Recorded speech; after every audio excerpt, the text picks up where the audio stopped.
కూడా చాలా అసలు ఇంట్లో కూడా చాలా ఇష్యూస్ క్రియేట్ చేసింది ఆవిడ గురించి మరి మీకు తెలుసో లేదో నాకు తెలియదు. మరి ఆవిడకి ఉన్న ఈ పదవి దాహంతో నన్ను ఒక పావులా వాడుకుంది రాజకీయాల్లో, నన్ను వాడుకొని నన్ను ఇలా చేసింది. ఏమి ఈ 25 yearsలో శ్రీని గారు చాలా మంది లేడీస్తో పాలిటిక్స్లో చాలా మంది పొలిటీషియన్స్ లేడీస్తో ట్రావెల్ చేస్తూ ఉంటారు కదా, చాలా మంది ఎంపీటీసీలు ఉంటారు, ఎంపీపీలు ఉంటారు, ప్రెసిడెంట్లు ఉంటారు, అందరూ లేడీస్ ఉంటారు. ఎప్పుడు చాలా మందితో లేడీస్తో మాట్లాడతారు. మరి అందరు లేడీస్తో మాట్లాడితే నన్నే ఎందుకు ఆవిడ ఇచ్చేయాలి, ట్రాప్ చేయాలి? ఆవిడ నన్ను ట్రాప్ చేసింది, నేను శ్రీని గారిని ట్రాప్ చేయడం కాదు. ఈవిడ నన్ను ట్రాప్ చేసి నన్ను ఒక పావులాగా వాడుకొని ఆవిడ టికెట్ పొందడానికి నన్ను యూజ్ చేసుకుంది ఆవిడ. నేను ఎవరిని ట్రాప్ చేయలేదు. ఏమండి రాజకీయాల్లోకి వస్తే ఎవరైనా రాజకీయాల్లోకి వస్తారండి. మొన్న ఎలక్షన్ లో ఫస్ట్ ట్రిప్ నిల్చిన వాళ్ళు కూడా గెలిచారండి. అదంతా లక్ అండి. రాజకీయం మా చిన్నప్పటి నుంచి ఉంది. రాజకీయం చేయాలంటే ప్రతి ఒక్కరు రాజకీయాలు చేయగలరండి, దాంట్లో ఏముంది. పూర్వం నుంచి మాకు వచ్చింది, ఇవన్నీ ఎందుకండి కబుర్లు? ఇప్పుడు ఓకే, మీరు ఆ క్వశ్చన్ అడిగారు కదా సౌమ్య గారు, శ్రీని గారిని ట్రాప్ చేశారని. శ్రీని గారిని ట్రాప్ చేయాల్సిన అంత అవసరం నాకేముంది? మార్నింగ్ ప్రెస్ మీట్ లో వాణి గారే చెప్పారు, ఫైనాన్షియల్ క్రైసిస్ లో మేము ఉన్నాము, శ్రీని గారు ఒక షర్టు బనియన్తో వచ్చారు, అతనికి ఏమీ లేదు అని చెప్పారు. మరి ఏమీ లేనప్పుడు, అతని దగ్గర రూపాయి కూడా లేనప్పుడు అతన్ని ట్రాప్ చేయాల్సిన అవసరం నాకేముంది? ఒక 60 years అతన్ని ఏమీ లేని అతన్ని ట్రాప్ చేయాల్సిన అవసరం ఏముంది? ఫైనాన్షియల్ గా మేము వెల్ సెటిల్డ్, మా ఫాదర్ గారు వెల్ సెటిల్డ్, మా హస్బెండ్కి ఒక 10 to 15 lakhs శాలరీ వచ్చేది, మా మాయ గారు వెల్ సెటిల్డ్. సో ట్రాప్ చేయాల్సిన అవసరం నాకు ఏముందండి? సౌమ్య గారు చెప్పండి.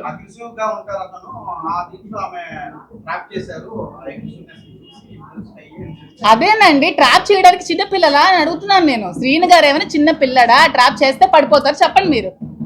ఆ ట్రాప్ చేస్తే పడిపోయేవాడైతే ఈ 25 years లో ఎవరు ట్రాప్ చేసినా పడిపోవాలి కదండి. ట్రాప్ చేస్తే పడిపోయే వాళ్ళు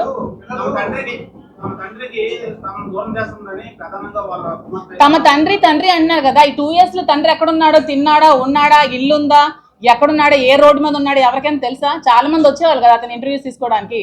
అతను ఎలాంటి సిచ్యువేషన్ లో ఉండేవాడో, కొన్ని రోజులు రోడ్డు మీద ఉన్నారు, ఆ విషయం తెలుసా పిల్లలకి? మరి అప్పుడేమయ్యారు పిల్లలు? అది తండ్రి కోసం వాళ్ళు ఇక్కడ ఏం జరిగిందో అది మీరు వాళ్ళకి శ్రీని గారికి అడిగితే మీరు చెప్తారు అక్కడ ఏం జరిగింది. నేను ఆ సిచ్యువేషన్ లో లేను. నాకు తెలిసింది ఏమంటే 2 years గా అతను చాలా స్ట్రగుల్స్ ఫేస్ చేసి ఇంటికి తాళం ఆవిడ వేసేస్తే నడి రోడ్ మీద ఉంటే మేము చూసుకోవాల్సి వచ్చింది. ఈవెన్ ట్రాప్ చేసి అంటారు కదా, ఎందుకు? ఓకే, ఆ శ్రీని గారికి ఏం ఆస్తుందో చెప్పండి నాకు అంటున్నాను నేను. శ్రీని గారికి ఉన్న ఆస్తి ఏమిటి? శ్రీని గారికి ఉన్న ఇల్లు వాణి గారికి ఇచ్చేసారు, శ్రీని గారికి ఉన్న ఫ్యాక్టరీ వాణి గారికి ఇచ్చేసారు, శ్రీని గారికి బ్యాంక్ బ్యాలెన్స్ కూడా 0, శ్రీని గారికి అంటూ ఏం ఆస్తి లేదు. సో నేను శ్రీని గారిని దేనికోసం ట్రాప్ చేస్తానో మరి వాళ్ళకే తెలియాలి.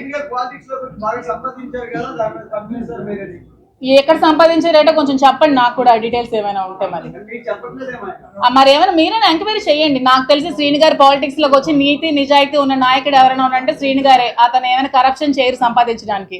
అతని దగ్గర ఆస్తులు అంటూ ఏమీ లేవు, ఉన్నవన్నీ ఫ్యామిలీకి ఇచ్చేసారు.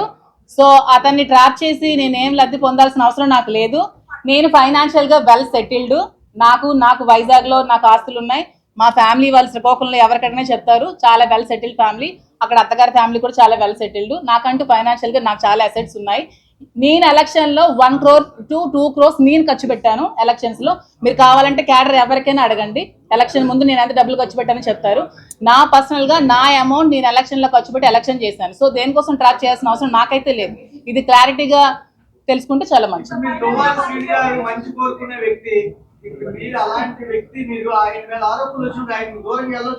నేను ఇప్పుడు దూరంగానే ఉన్నానండి. వాళ్ళ ఫ్యామిలీ కావాలంటే కలవమానండి. అతనికి అదే అంటున్నాను కదా, ఆవిడకి ఏమైనా సమస్యలు ఉంటే వాళ్ళ హస్బెండ్ తో కూర్చొని తెలుసుకోమనండి పిల్లలకి, అతనికి. నన్ను మాత్రం లాగొద్దు అని చెప్తున్నాను. నేను ఇది చెప్పడానికి వచ్చాను. నన్ను బయటకి లాగొద్దు.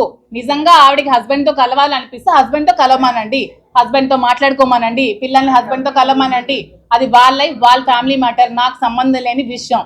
మేడం ఇప్పుడు ఒకటే అంటున్నారు, వాళ్ళు రాత్రి కూడా వచ్చింది, మా ఫాదర్ మాకు దూరం అయిపోయారు, మీరేమో ఆ ఇంటి నుంచి వెళ్ళిపోవాలి, మా ఫాదర్ మా దగ్గర అవ్వాలి అనేది వాళ్ళు డిమాండ్ చేస్తారు. అది మీరు కాదండి, నేను ఇప్పుడు ఇంట్లో ఉండట్లేదు, నేను అప్పుడప్పుడు వెళ్ళి వస్తున్నాను అంతే. వెళ్ళమనండి ఇంట్లో ఉండాలంటే. అది శ్రీని గారికి వాళ్ళకి సంబంధించిన విషయం అండి. అది మీరు ఏమండి ఎలక్షన్ చెప్తున్నాను నేను. అదే ఎలక్షన్ నేను 2 months నేను కాల్ సెంటర్ పెట్టాను అక్కడ. మీ చాలా సార్లు వచ్చావు కదా సౌమ్య, నువ్వు కూడా. నేను ఐపాక్ టీం పెట్టాను, ఎలక్షన్ దగ్గరుండి నేను చేశాను.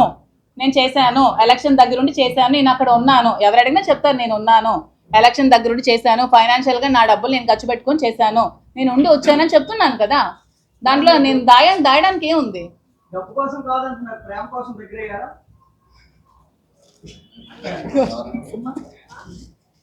ఏంటి ఇప్పుడు వాళ్ళకి విభేదాలు ఇద్దరి మధ్య వచ్చాయి అంటున్నారు కాబట్టి మీరు ఆయన నాకు అన్ని రకాలుగా ఆదుకుంటున్నారు అంటున్నారు కదా మేడం, మీరు మీ డైవర్స్ ఇవ్వబోతున్నారు ఏంటి భవిష్యత్తు ఏంటి మేడం? ఏమండి, ఇప్పుడు సొసైటీలో ఇప్పుడు ఏదైనా ఎలిగేషన్స్ వచ్చాయనుకోండి, ఒక హస్బెండ్ కి దూరం అయ్యి ఒక ఒంటరిగా ఉన్న మహిళలు చాలా ప్రాబ్లమ్స్ ఫేస్ చేసుకోవాల్సి వస్తుంది కదా. అలాంటి ప్రాబ్లమ్స్ ఫేస్ చేసుకోకుండా సపోర్ట్ చేస్తానని చెప్పారండి, మీకు అర్థమైంది అనుకుంటాను.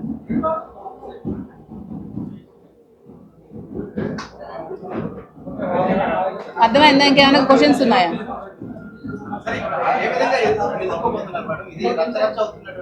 అదే నేను మీ మీడియా ముఖంగా మీ అందరికి దయచేసి రిక్వెస్ట్ చేసి నేనేం చెప్దాం అనుకుంటున్నానంటే, ఆవిడ చెప్పిన మాటలు నమ్మి నన్ను బజార్లోకి లాగదు. దయచేసి నా ఫ్యామిలీని, నా పిల్లల లైఫ్ ని తీయద్దు. నేను కూడా, నాకు 3 ఆడపిల్లలు ఉన్నారు, నేను ఆ 3 ఆడపిల్లల్ని పెళ్లిళ్ళు చేయాలి, పెంచాలి, చదివించాలి, చాలా లైఫ్ వాళ్ళకి చూడాలి. వాళ్ళు ఇంకా చిన్న పిల్లలు, వాళ్ళ లైఫ్ చాలా డిపెండ్ అయి ఉంది, వాళ్ళంతా సఫర్ అవుతారు. ఈ వీడియోస్ అన్ని చూసి అర్థం చేసుకోండి అని చెప్పడానికి వచ్చాను. ఆవిడేదో చెప్పిందని మీరు ఆ వీడియోస్ పెట్టేసి ఆవిడ చెప్పిందని నిజాలు అయిపోవు కదా. ఇప్పుడు నా పిల్లలు నేను ఏం క్వశ్చన్ చేయాలి చెప్పండి? ఈ వీడియోస్ చూసి మార్నింగ్ నుంచి పిల్లలు అందరూ ఏడుస్తున్నారు, చచ్చిపోతున్నారు, నేను ఏం సమాధానం చెప్పాలి నా పిల్లలకి? ఇష్టం వచ్చినట్టు రాసేస్తారా? ఎవరెవరితో మాట్లాడరా? సొసైటీలో ఎవరెవరితో మాట్లాడట్లేదు, మీరు ఎవరెవరితో మాట్లాడరా? ఎవరెవరితో మాట్లాడట్లేదా? ఎవరెవరు ఫ్రెండ్స్ లేరా, రిలేషన్స్ లేరా? దీని ఇంత ఇష్యూ చేసి నా మీదకి రావాలా? ఆవిడకి ఫ్యామిలీ ఇష్యూస్ ఉంటే హస్బెండ్ దగ్గరికి వెళ్ళి తెచ్చుకోమనండి, లేకపోతే లీగల్ గా ప్రొసీడ్ అవ్వమనండి, కోర్టుకి వెళ్ళి తెచ్చుకోమనండి. అతనికి ఆవిడకి అది సంబంధించిన విషయం. నా లైఫ్ ఎందుకు మధ్యలోకి లాగుతారండి?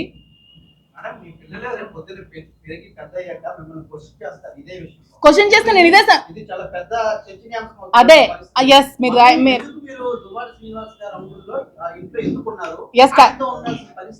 Correct point.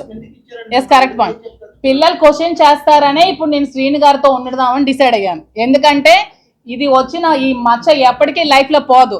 నేను చెప్పినా సరే ఎవరు నమ్మరు, నాకు శ్రీని గారితో నేను మాట్లాడలేదని ఎవరు నమ్మరు.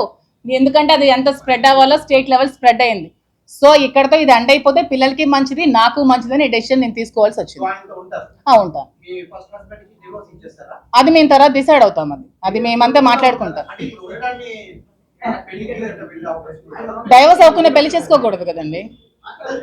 ఒక ఫ్రెండ్ గా ఉంటానండి, ఫ్రెండ్స్ కలిసి ఉండకూడదా? మీకు అమ్మాయిలు ఎవరు ఫ్రెండ్స్ లేరా? ఉంటాం కదా. ఏం మీతో ట్రిప్స్ కి రారా? మీరు ఎప్పుడు గర్ల్ ఫ్రెండ్స్ మీరు ట్రిప్స్ కి ఎక్కడికి వెళ్ళలేదా? కలిసి ఉన్నంత మాత్రాన ఏదో కోరికలు ఉండిపోయినట్టే అండి. ఇంకేం ఉండవా? కష్ట సుఖాలు ఏమి ఉండవా? ఇప్పుడు మీరు ఏమీ లేకుండా ఉన్నారనుకో, ఇప్పుడు చూడు అలా కాదు, ఆద్యం మీరు ఇప్పుడు ఏమీ లేకుండా ఒంటరిగా ఎవరు లేకుండా ఉన్నారనుకో,